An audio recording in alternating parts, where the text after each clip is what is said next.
Bonjour tout le monde. Enfin février. Je sais pas c'était quoi ce mois de janvier, mais vraiment c'était du grand n'importe quoi. Mais on y croit maintenant, on va vers le mieux. Et pour remonter la pente, je voulais offrir aux apprenants de la langue française un petit peu d'espoir. Donc aujourd'hui, suite à la requête de plusieurs de nos followers, on va voir les 3 temps que vous devez maîtriser pour parler français.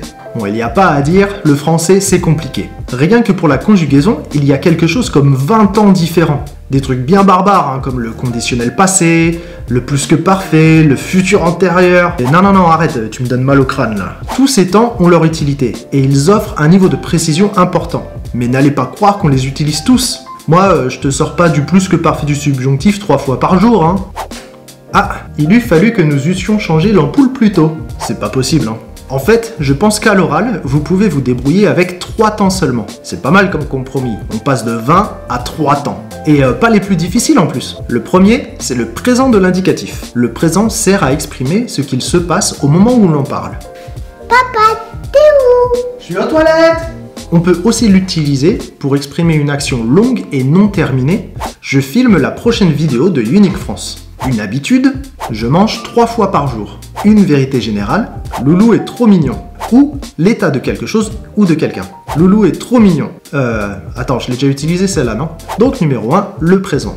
En 2, le passé composé de l'indicatif. Je vais pas vous faire un cours de conjugaison, mais c'est le temps qui se forme avec l'auxiliaire être ou avoir au présent, ça tombe bien, vous venez juste de le voir, suivi d'un deuxième verbe au participe passé. Par exemple, j'ai mangé, tu es tombé, nous sommes allés. Il sert avant tout à exprimer un fait passé qui a une forme de conséquence sur le moment présent. Mais à l'oral, on l'utilise pour presque toutes les formes du passé. Très peu de Français utilisent le passé simple quand ils parlent, et s'ils le font, ça donne vraiment l'impression qu'ils parlent comme un bouquin.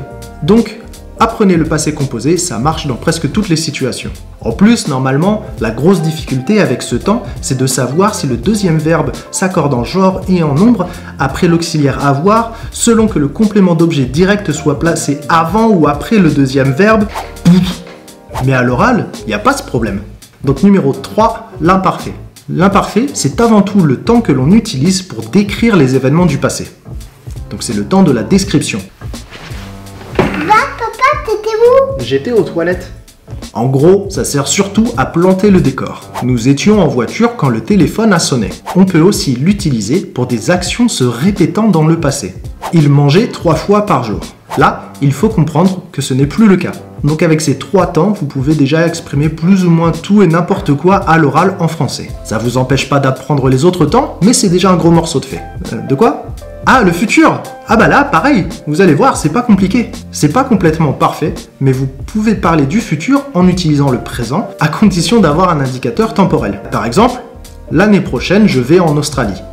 Demain, je me lève à l'aube. Vous pouvez aussi utiliser ce que l'on appelle le futur proche en utilisant le verbe aller au présent plus un verbe à l'infinitif pour parler d'une action qui va bientôt se dérouler. Cet après-midi, je vais faire les courses. Ah, et petit bonus, vous pouvez même utiliser le passé composé pour parler du futur. T'as bientôt fini tes leçons, Loulou? J'ai fini dans 2 minutes. Bref, avec ces 3 temps, vous pouvez largement vous faire comprendre. Cet épisode est terminé, j'espère que c'était pas trop long. Si vous avez trouvé cette vidéo intéressante, n'hésitez pas à nous le dire dans les commentaires et n'hésitez pas à la partager. Et moi, je vous dis à très bientôt. A plus!